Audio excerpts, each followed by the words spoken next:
أعوذ بالله من الشيطان الرجيم بسم الله الرحمن الرحيم اللهم صل على سيدنا محمد وعلى آل سيدنا محمد وبارك وسلم رب اشرح لي صدري ويسر لي أمري واحلل عقدة من لساني يفقه قولي رب زدني علما رب زدني علما رب زدني علما يا فتاح يا عليم افتح لنا فتحا قريبا آمين يا رب العالمين السلام عليكم ورحمة الله وبركاته.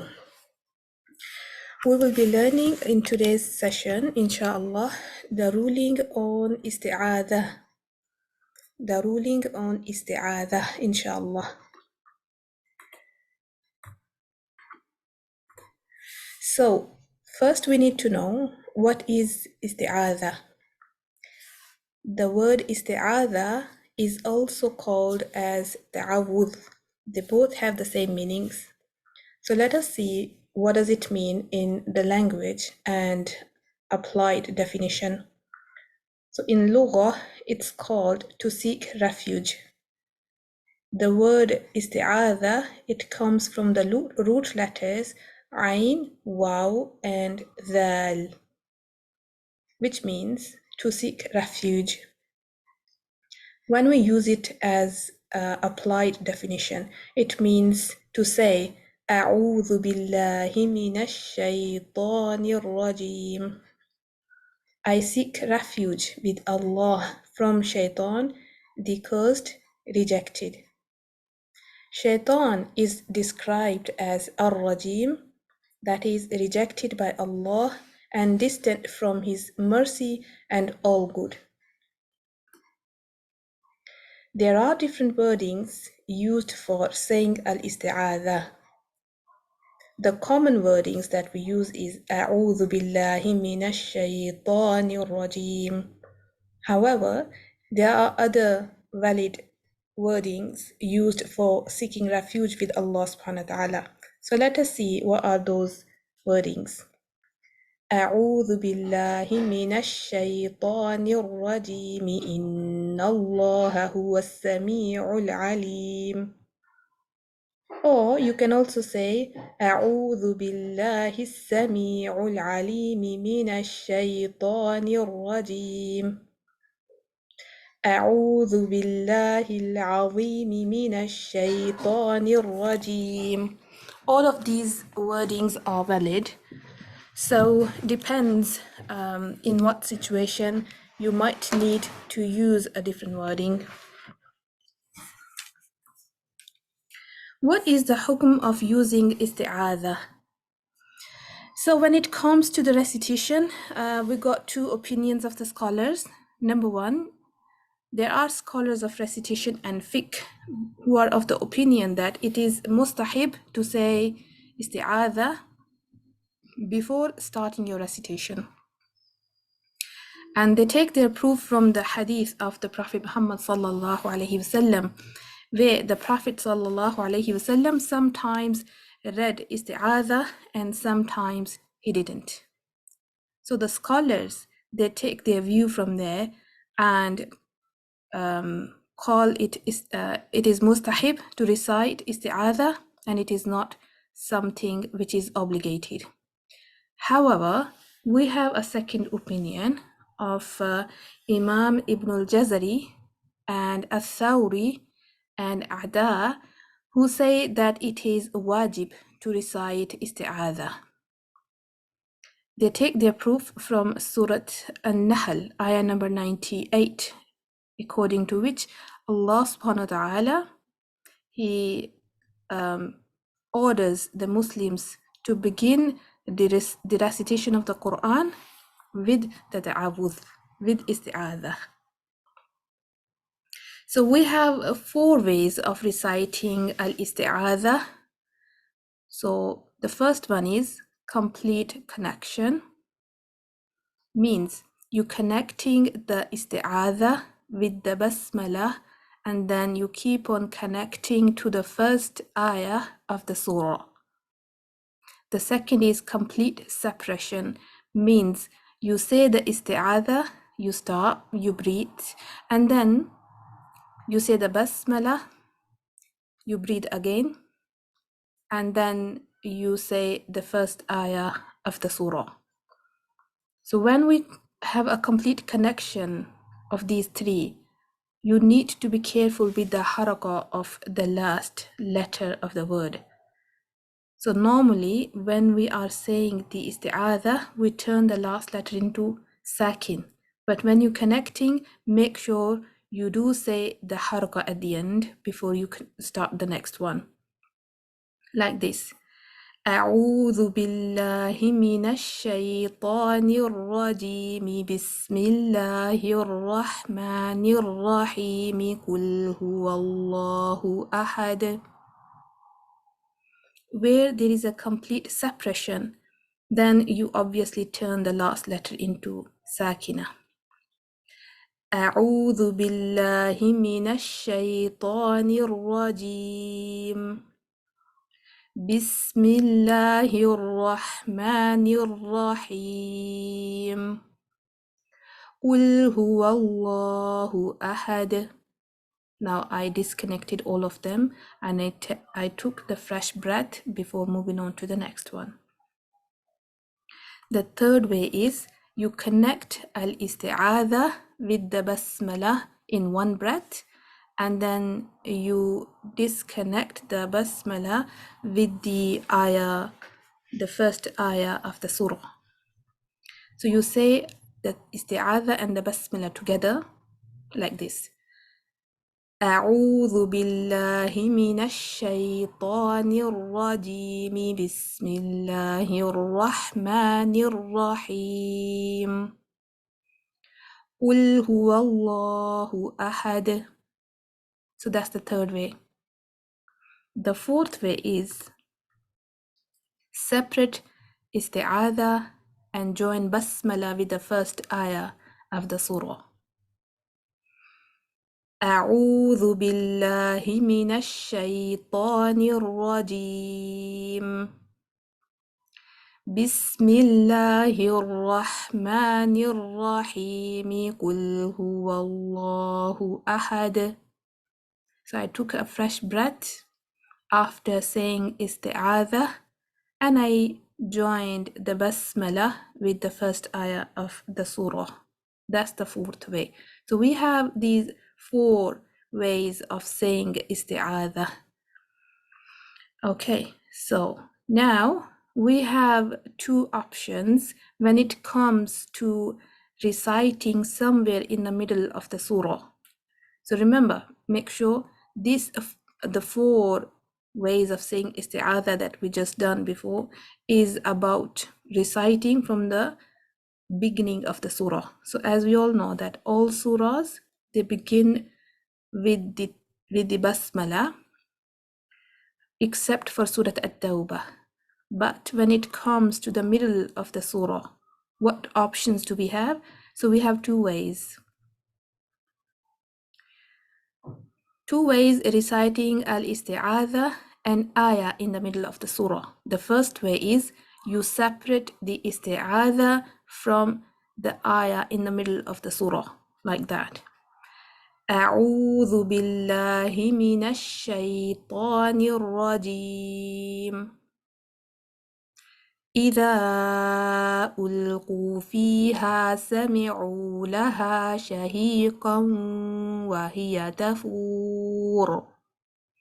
So I did not join it. I split it. And I did not say the basmala. I have this option to skip basmala when I'm reciting the Quran and I'm reciting somewhere in the middle of the surah.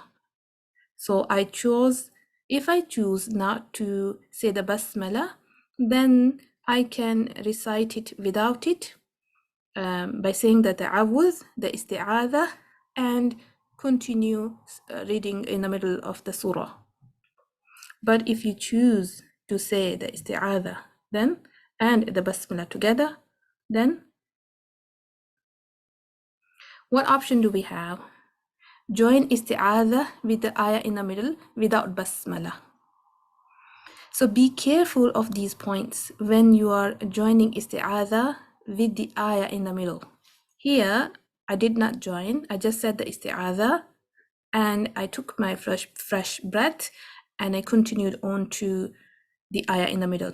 But here, the second way of reading isti'adha with the middle of the ayah in the middle of the surah is that I'm going to recite without basmala, but I'm joining the isti'adha with the ayah. So I need to be careful that I need to make sure that the ayah should not start with the words Allah or Ar-Rahman. Instead, I need to use other forms of isti'adha instead. So for example, if I'm saying this, I'm using the common wording for isti'adha, أعوذ بالله من الشيطان الرجيم. I need to make sure that the ayah that I'm going to recite next doesn't start with the word Allah or Ar-Rahman. The reason being, we have the isti'adha ending with Ar-Rajim. So this is something related to the characteristic of shaitan, that he has been rejected. He is distant from all good. But joining this with the word Ar-Rahman means the most merciful is not recommended at all. So when we are joining the isti'adha with the ayah in the middle, I need to make sure that the ayah doesn't start with such words, either Allah or Ar-Rahman. So what option do I have if I intend to join the isti'adha with the ayah in the middle? So I can join it by using a different form of isti'adha that doesn't end with Ar-Rajim. So I can easily connect to the ayah that begins with Ar-Rahman or Allah. Like this. أعوذ بالله من الشيطان الرجيم إن الله هو السميع العليم الله لا إله إلا هو الحي القيوم أعوذ بالله من الشيطان الرجيم إن الله هو السميع العليم الرحمن على العرش استوى. So I have this option when I'm connecting isti'adha with the ayah in the middle of the surah, and the ayah happens to begin with these words, then I can use this form of isti'adha instead of using this one, due to respect to these words, these names. If you choose to join isti'adha and basmala and ayah in the middle of the surah, what points do I have to be taken care of?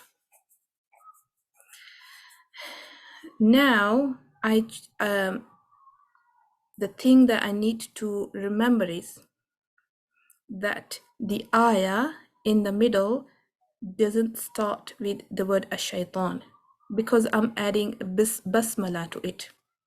Here, there was no basmala, and I was choosing to start with the isti'adha and directly connecting with the ayah in the middle. That was without basmala. Here, since I have an option either to skip basmala or recite basmala, so the second way is if you choose to recite isti'adha, basmala and the ayah together in the middle of the surah, then the points to remember are that the word in the ayah doesn't start with the words such as shaitan or fir'aun.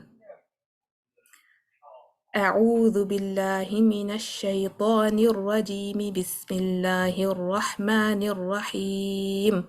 Now I am separating the basmala from ash-shaytan. Again, the reason being the basmala is ending with ar-rahim, and the quality does not match with ash-shaytan, so I am disconnecting it.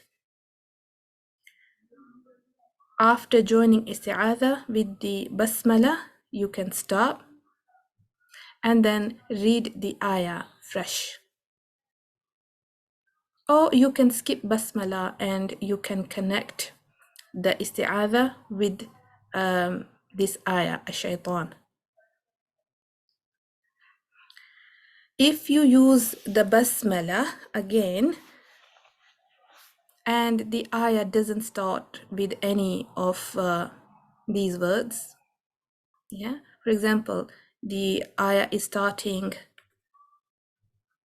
like this, yeah, إذا ألقوا فيها سمعوا لها شهيقا وهي تفور. If this type of ayah starts, what option you have? You have 4 options again because you're adding a basmala to it. So أعوذ بالله من الشيطان الرجيم بسم الله الرحمن الرحيم إذا ألقوا فيها سمعوا لها شهيقا وهي تفور, and you continue connecting. And again, if you are using the basmala, you have 4 options to do that. Connect the isti'adha, the basmala, and the ayah after it. Or you can disconnect these 3. Or use the 3rd and the 4th method where you're connecting the isti'adha and the basmala and you're disconnecting the ayah in the middle. Or you're disconnecting the isti'adha and you connect the basmala and the ayah together. So all those 4 options that we discussed earlier, you can apply it here. If you're using the basmala with the isti'adha in the middle of the surah, and you intend to connect all 3. The thing is only to remember that the ayah doesn't start with the words like this, ash-shaytan or fir'aun. I hope this is clear. So 2 ways to recite isti'adha with the surah at-tawbah. As we all know that surah at-tawbah doesn't start with the basmala, therefore we do not need to recite that. What options do we have are these 2, that you can split the isti'adha from the first ayah of at-tawbah, or you can join them together as in one breath. Reading isti'adha aloud or reading isti'adha in the heart. So when do we need to read isti'adha aloud where all others around us can hear it? And when do we need to recite it in the heart? When we are in the crowd or in the public places where we do not intend others to listen to it. So let's see the points. Reading isti'adha aloud. The isti'adha should be read aloud when one is reciting aloud, when others will be able to hear one's recitation. This is to prepare others so they can listen to the recitation and do not miss out on any verse. So this again, we need to know which group of people we are making them hear the recitation. If someone is in the public places, you have people around you who might not be able to listen to you carefully, or there might be Muslims or non-Muslims around you. So in those cases, you will be reading isti'adha in the heart because obviously you will not be reciting it aloud. So when others will be able to hear your recitation, you say the isti'adha aloud. When one is the first to start recitation in the group, so think of reciting in the class and you are the first one to start the recitation, so therefore you would be reciting the isti'adha aloud and others would be saying it in the heart silently. So when do we need to recite in the heart is when the reciter is not reading it loud. No one is listening to the recitation, or when the reciter is not the first to start the recitation in a group. As we said earlier, that if someone is the second or the third or the fourth, those individuals can recite the isti'adha in the heart, inshallah ta'ala. I hope with these points, inshallah, this isti'adha is clear to everyone. And if you have any questions, you can ask, inshallah, and we'll try to answer it as best as possible. سبحانك اللهم وبحمدك نشهد أن لا إله إلا أنت نستغفرك ونتوب إليك. السلام عليكم ورحمة الله وبركاته.